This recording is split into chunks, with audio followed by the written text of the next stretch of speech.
श्री मैत्रेय जी ने कहा,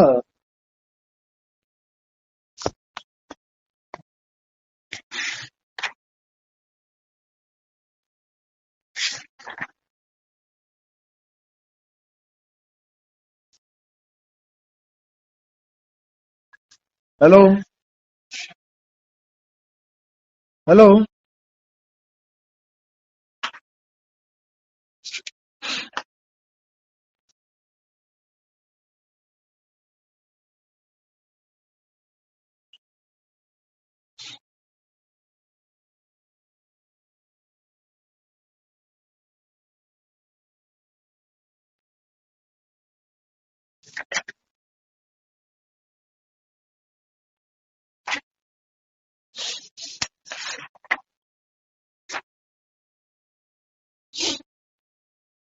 मैत्रेय जी ने कहा, विदुर जी, सर्वशक्तिमान भगवान ने जब देखा कि आपस में संगठित न होने के कारण ये मेरी महत्व आदि शक्तियां विश्व रचना के कार्य में असमर्थ हो रही है।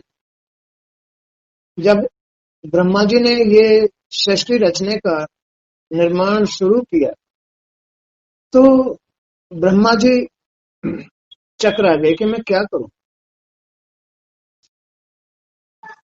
तो सर्वशक्तिमान भगवान ने जब देखा कि आपस में संगठित न होने के कारण ये मेरी महत्व आदि शक्तियां विश्व रचना के कार्य में असमर्थ हो रही हैं, तब उन्होंने काल शक्ति को स्वीकार करके एक साथ ही महत्व, अहंकार, पंचभूत, पंच तन्मात्रा और मन सहित 11 इंद्रियों अर्थात इन 23 तत्वों के समुदाय में प्रविष्ट हो गए। जब भगवान के अंश ने उस शरीर में प्रवेश किया तब विश्व रचना करने वाला महत्व आदि का समुदाय एक दूसरे से मिलकर जागृत हो उठा और परिणाम को प्राप्त हुआ। तत्वों का यह परिणाम ही विराट पुरुष है, जिसमें यह चराचर जगत विद्वान। इसे आप इस प्रकार जानिए कि जल के भीतर अंड रूप आश्रय स्थान में यह हिरण्य विराट पुरुष संपूर्ण जीवों को साथ लेकर 1000 दिव्य वर्षों तक वहीं रहा। उस समय विश्व रचना करने वाले तत्वों का वह गर्भकाल था और ज्ञान क्रिया तथा आत्म शक्ति से संपन्न था। यह विराट पुरुष ही प्रथम जीव होने के कारण समस्त जीवों का आत्मा, जीवात्मा होने के कारण परमात्मा का अंश और प्रथम अभिव्यक्त होने के कारण भगवान का आदि अवतार है। समस्त जीव इसी अंश से प्रकाशित होते हैं। ये इस शरीर का ही वर्णन किया जा रहा है। जब भगवान ने इस रचना को, जब बच्चा गर्भ में होता है ना, तो भगवान इस रचना को निर्मित कर देता है, अपना स्वरूप व्यक्त कर देता है और इसमें सभी शक्तियों का निर्माण कर देता है। जब वो देखता है कि ये तो नहीं चल रहा, इसमें तो प्राण नहीं चल रहे, तो वो स्वयं इसके अंदर प्रवेश हो जाते हैं और ये शरीर चलना शुरू हो जाता है। देख लो, यानी बच्चा जब घर में, माँ के गर्भ में होता है तो वो केवल इसका पहले निर्माण करते हैं और निर्माण करने पर जब ये नहीं चलता है तो भगवान स्वयं प्रवेश हो जाते हैं। बस वही इस जीव की उत्पत्ति करते हैं, माने कि जीव की रचना की और इसमें प्रवेश भी हो गए और जीव की उत्पत्ति की उसी शरीर में से, उसी निर्माण में से। तो उसी को हम विराट पुरुष कहते हैं, उस जीव को विराट पुरुष। वही है इस पूरे ब्रह्मांड को चलाने वाला। तात्पर्य, चलाने वाले तो ईश्वर हैं, लेकिन कर्म करता तो यही है। तो उस विराट पुरुष को जागृत करने पर उसमें पहले मुख प्रकट किया, फिर वाणी, तालु, जिह्वा, नथुने, आंखें, त्वचा, वायु, कान, लिंग, गुदा, हाथ, पैर, पेट, हृदय, मन, बुद्धि, अहंकार, महत्व, चेतना, सिर, केश, नाभि आदि प्रकट हुए, जिसमें से क्रम से वह बोलता है। इस शरीर में से जब ये सब निर्माण कर दिया भगवान ने, तो इस शरीर में से तो बोलता है आपने। ये बांसुरी का निर्माण है, भगवान श्री कृष्ण परमात्मा की वाणी का, बांसुरी का निर्माण किया उन्होंने, तो इसी में से वह बोलना शुरू हो गया। स्वरों का उतार चढ़ाव पैदा किया, स्वाद लेता है, सूंघता है, देखता है, स्पर्श का अनुभव करता है, सुनता है, नए जीव की उत्पत्ति करता है, मल त्याग करता है, कर्म करता है, चलता है, भोजन ग्रहण करता है, रक्त संचार करता है, विचार करता है, अच्छा बुरा निर्णय करता है, गर्भ प्रदर्शित करता है, सृष्टि का निर्माण और संतुलन करता है, जीवनी शक्ति को ग्रहण करता है, स्वर्ग का मार्ग प्रशस्त करता है, सुरक्षा करता है, मोक्ष प्राप्त करता है, अंतरिक्ष का अनुभव करता है। इन सभी में तीन गुण सत्व रज तम अपना अपना कार्य करते हैं। जो ये शरीर है, इस शरीर को प्रभु ने अनेक तत्वों में विभक्त कर दिया। सिर में, आंखों में, कान में, नाक में, तालुए में, जीभ में, मुंह में, हाथ में, गुदा में, पैर में, मल त्यागना, सूंघना, स्पर्श करना, सोचना, ये सारा सब कुछ तत्व है इस शरीर के अंदर, शक्तियां हैं।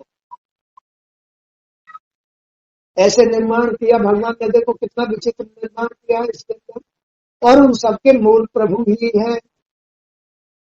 तो इन सत से देवताओं का वास शरीर में होता है। सत से आदमी अच्छा भोजन करे, सत्संग सुने, भागवत सुने और अपना सत बना के रखे, जिसे विकार न करे, उल्टी सीधी चीजें न खाए, कुसंगति धारण न करे, तो इससे सत पैदा होता है शरीर में ही, और इस सत से ही देवताओं का साथ मिलता है। रज से मनुष्य होने का बोध मिलता है, ये मनुष्य बन गया। और तम से पापी बनने का, प्रेत योनि का एहसास होता है, वो प्रेत बनता है, तमोगुण से प्रेत बनता है, और रजोगुण से मानव बनने का एहसास करता है, सतोगुण से वो देवताओं का साथ बन जाता है। तो विदुर जी, वेद और ब्राह्मण भगवान के मुख से प्रकट हुए, भगवान के मुख से, जो भगवान अंतर्यामी इसमें है, वो ही ये ज्ञान दे रहे हैं। ये वेद का रूप है। भगवान कब, जब कोई सत का आदर करता है, सबके लिए श्रद्धा करता है, सबके लिए त्याग करता है, वैराग्य धारण करता है, भक्ति करता है, ज्ञान पैदा करता है, तो उससे ये वेदों का रूप, वेद और ब्राह्मण भगवान के मुख से प्रकट हुए। उन्हें सब वर्णों में श्रेष्ठ माना जाता है, उन्हें गुरु होने का गौरव प्राप्त होता है, वही लोग गुरु बनते हैं। कौन बनते हैं? कौन बनते हैं गुरु? हाँ, जो सात्विक भोजन करते हैं, जो सतोगुण में रहते हैं, भक्ति करते हैं, वैराग्य में रहते हैं और भगवान का आदर करते हैं, उनके प्रति श्रद्धा करते हैं, बस वही लोग गुरु बनते हैं। वही लोग गुरु बनते हैं। वेद और ब्राह्मण भगवान के मुख से प्रकट हुए हैं, ये अच्छी बात है, और अच्छी बातों को करने वाली जीव भगवान से प्रकट होती है ना। और इसी जीव से, इसी मुंह से आदमी मांस मट्टी खाता है, बुरे बुरे बुरे बुरे शब्द बोलता है, किसी की चुगली चपाटी करता है। वो नहीं, वो भगवान का मुख नहीं है, वो भगवान स्वरूप नहीं, वेद स्वरूप शब्द नहीं है। तो जिनके मुख से वेद स्वरूप शब्द निकलते हैं, और जो सात्विक संगति, भोजन आदि या शुद्ध क्रियाओं में भगवान के प्रति श्रद्धा रखता है मन में, बस वही, उन्हें ही सब वर्णों में श्रेष्ठ माना जाता है, उन्हें गुरु होने का गौरव प्राप्त होता है। उस परम पुरुष की भुजाओं से क्षत्रिय उत्पन्न हुए, जो रक्षक का कार्य करते हैं। भगवान की तीनों जांघों से वैष्णव का प्रादुर्भाव हुआ, जो सभी की जीविका चलाते हैं। भगवान के चरणों से सेवा वृत्ति करने वाले शुद्ध उत्पन्न हुए, जिनमें सेवा भाव से श्री हरि अत्यंत प्रसन्न होते हैं। यह विराट पुरुष काल कर्म स्वभाव की शक्ति से युक्त होकर, ये जो विराट पुरुष है, ये जो रचना है, इसमें काल भी है, इसमें कर्म भी है, इसमें स्वभाव भी है। तो यह विराट पुरुष, ये जो जीव है, काल रूप भी है, कर्म करता भी है, और स्वभाव भी इसमें इसका ही होता है। इसकी शक्ति से युक्त होकर भगवान की योग माया के प्रभाव को प्रकट करने वाला बन जाता है, यानी मां दुर्गा को जागृत करने वाला हो जाता है। प्रकृति का साथ ले लेता है, ज्ञान युक्त हो जाता है, और उसको माता रानी बड़ी मदद करती है। यही है, भाव भक्ति में ही माता प्रकट होती है, वही पार ब्रह्म परमेश्वरी है, जगदम्बा है। कोई आदमी भाव भक्ति तो करे नहीं, और माता रानी की शरण में पड़ा रहे, उससे कोई फायदा नहीं, वो ढोंग कहलाता है। माता रानी तो तभी प्रकट होती है जब मुख से शब्द अच्छे बोलो, अच्छा भोजन करो, शरीर को, इस विराट पुरुष को, जीव को अच्छी बातें सुनने को दो। ये जो शरीर है ये तो जीव का साधन है, ये तो घर है, ये तो उसकी एक साधन यानी एक घर रूपी रचना है। तो इसमें कान लगे हुए, आंख लगी हुई है, नाक लगी हुई है, मुंह लगा हुआ है, जीभ लगे हुए, ये सब जीव के लिए ही कार्य करते हैं, है ना। ये सब जीव के लिए ही कार्य करते हैं। देखना, सुनना, खाना, सूंघना और स्पर्श करना, ये सब जीव के लिए ही कार्य कर रहे हैं, ये जो घर की रचना बनाई है। अब इसमें एक चीज और है, जीव जब शुद्ध भोजन करता है, शुद्ध बोलता है, वेद पढ़ता है, वेद शास्त्रों का आदर करता है, भगवान का आदर करता है, तो इसमें वो गुरु बनने का अधिकारी हो जाता है वही जीव।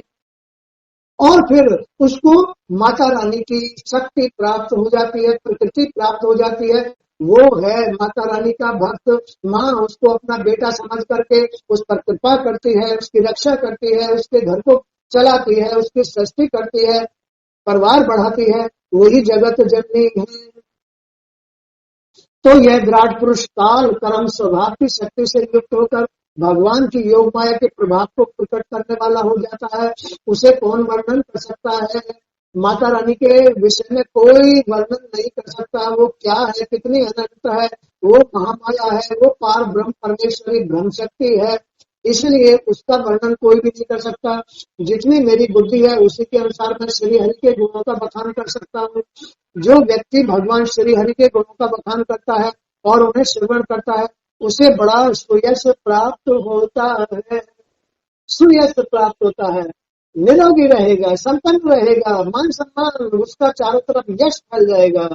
हमारी तो विषाद क्या है, स्वयं ब्रह्मा जी आदि काल में 1000 वर्षों तक योग साधना द्वारा श्री हरि के बारे में विचार करते रहे, फिर भी उनकी महिमा का पार नहीं पा सके। ब्रह्मा जी जैसे भगवान श्री नारायण पार ब्रह्म परमेश्वर का पार नहीं पा सके, वो कितने अनंत हैं। विदुर जी, भगवान की माया बड़े बड़े मायावियों को भी भ्रमित कर देने वाली होती है। ये जो संसार में माया पड़ी हुई है, ये जो शरीर में 3 गुण पड़े हुए हैं, अच्छे अच्छे योगी महापुरुषों को भी भ्रमित कर देती है। उसकी गति अति तीव्र और अनंत है, उसकी खाए पाना अत्यंत कठिन है। जिनके रूप का वर्णन बड़े बड़े योगी ज्ञानी देवता रुद्र तक नहीं कर पाते, जो इंद्रियातीत है, उन भगवान श्री हरि को हम नमन करते हैं। ये भगवान ही त्रिगुणातीत है, तीनों गुणों से परे है, और उन्होंने अपनी माया के द्वारा, योग माया और महामाया, ये उनकी शक्तियां हैं। 2 शक्तियां हैं। योग माया से भगवान का साथ मिलता है और महामाया से वो संसार में जन्म आदि लेता है, और तमोगुण से वो प्रेत आदि बन करके अपना जीवन नष्ट कर लेता है। ये जीव का स्वरूप है, ये जीव का घर, जीव के कपड़े हैं, जिनके अंदर बहुत सारे लोक हैं, आंख है, कान है, नाक है, मुंह है। ये जीव के लिए साधन बनाया हुआ है, घर बनाया हुआ है, इसमें जीव रहता है। लेकिन इस जीव के मोक्ष के लिए भगवान अपना साथ देते हैं। ब्रह्मा जी ने भगवान के विषय में, उन्हें पाने के लिए, उनका गुणगान करने के लिए बहुत सालों तक तपस्या की, लेकिन उनका पार नहीं पा सके। उनका पार कोई भी नहीं पा सकता है। वो इतने अनंत परमात्मा हैं जो हमारे शरीर के अंदर कण कण में ही वास करते हैं, जो हमारे लिए ही अपनी मदद देने के लिए इसमें वास करते हैं। तो जीव के लिए ही ये माँ भी प्रकट होती है, प्रकृति प्रकट होती है इसमें, जो उस जीव पर कृपा करती है, और इसमें ही भगवान रहते हैं, जो उस जीव के लिए ही होते हैं, जो उसकी गलतियों को माफ करते रहते हैं और बचाते रहते हैं।